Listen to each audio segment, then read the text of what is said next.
रहे हैं ढेर सारे, यहाँ से हम ढूंढा तुमको देंगे। वो बच्ची 8-10 की लड़की वहाँ आई, उसको बुलाने पर आ गई और बोला कि तुमको मैं चॉकलेट दूंगा। बहाना से लड़की को बुलाया और लड़की गई और उसके बाद में क्या किया, उसको 2 चॉकलेट हाथ में दिया और देने के बाद वो लड़की के केबिन में बंद कर लिया 4 लड़के मिल करके और उसके साथ शोषण किया। लड़की को बेहोश हो गई। बेहोश होने के बाद में उसको सर को कुचल दिया, ईंटे से कुचल करके और उसके बाद पहाड़ी बगल में जंगल की झाड़ी, थोड़ा पानी था उस साइड में, लड़की को फेंक दिया गया। उस पर मैं वैशाली में ही थी और मैं संगठन के काम भी में ही गई थी। कुछ महिलाओं ने मुझे फ़ोन की कि दीदी ऐसी ऐसी बात है। मैंने कहा अभी मैं वैशाली जिला में हूँ, उसके समय तो लगेगी मुझे आने में। मैं वहाँ गई और पता कि इधर उधर देख के, लेकिन उसका गार्जियन बहुत परेशान थे। रात में बीत गई, लड़की नहीं मिली। सुबह गई मैं 10:30 करीबन मैं पहुँची वहाँ।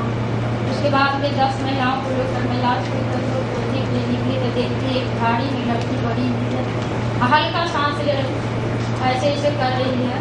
उसके बाद वहाँ से मैं अपने दुपट्टा से उसको काट कर ब्लड चल रही है, उसको मैंने बकेट करके और थाने में लेकर, उसी तरह हम लोग 10-20 महिलाएं मिलकर के थाने में लेकर गए। थाना भी मानने के लिए तैयार नहीं है, बोला कि नहीं यौन शोषण नहीं है, आप लोग गलत संस्थाएं वाले जो है गलत आश्वासन देते हैं, महिलाओं को सिखाते हैं और बढ़ा करके थाना में केस करा कर मैं केस किया।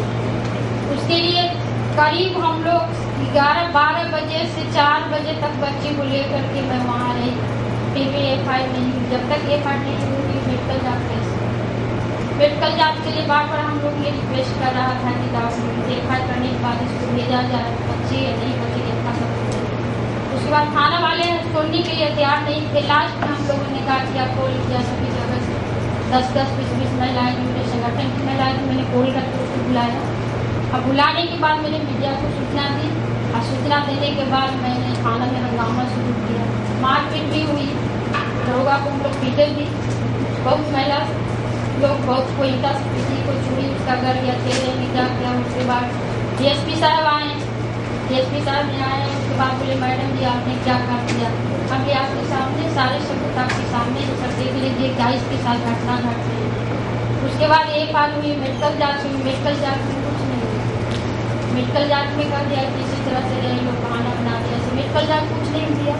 उसके बाद बच्ची को अभी PMCH में हम भर्ती करके घर चले आए और उसकी क्या स्थिति है, बार मेरे मोबाइल पर कॉल आ रही है, लेकिन मैं अपने मोबाइल के साइलेंट में डाल रही हूँ, दीदी कब आ रही हो कब आ रही हो। इस तरह की घटना बिहार में बहुत सारी घटना घटती है जो FIR भी नहीं हम लोग को लिया जाता है थाना में।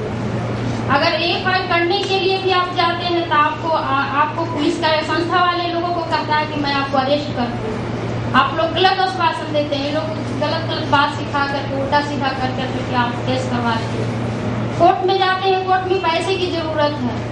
अगर मेडिकल जांच हम लोग लाने जाते हैं वहाँ भी मुझे 200 रुपया देने की आवश्यकता नहीं, जब तक 200 रुपया देंगे मेडिकल जांच वहाँ से नहीं।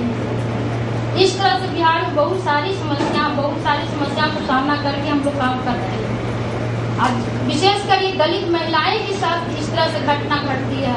महीने में कम से कम 20-30 केस ऐसे मेरे ऑफिस में आ जाते हैं। मैं केस देखते देखते परेशान रहती हूँ, न्यायालय दौड़ते मैं परेशान रहती, उसके न्याय के लिए रोते मैं परेशान। महिला कभी निराश होकर के मैं खुद निराश हो जाती हूँ।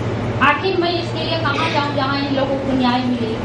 लोग कहते हैं कि क्या दलित के साथ ही इस तरह से घटना घटती है और अदर लोगों के साथ क्यों नहीं इस तरह से घटना घटती है।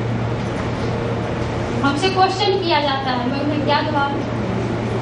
इस तरह से हम लोग बिहार में काम कर रहे हैं। ऐसे केसेस मैंने पहले ही बताया कि 150 केसेस मेरे पास है। इस तरह से केस हम लोग लेकर के 5 जिलों में काम कर रहे हैं। 5 जिले के केसेस मेरे पास है और फिलहाल मैं उस केस के लिए एक लेडीज को शायद 55,000 रुपया मेरे मुआवजा के रूप में, एक को 5,000 मिली है और एक को 25,000 मिली है। बाकी अभी तक किसी को मुआवजा नहीं मिली है।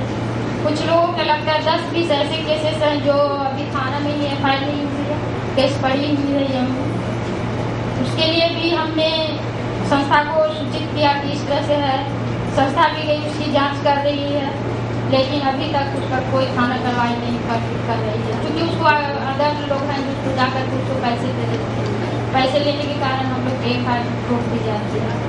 इस तरह से हमारी संस्था काम कर रही है।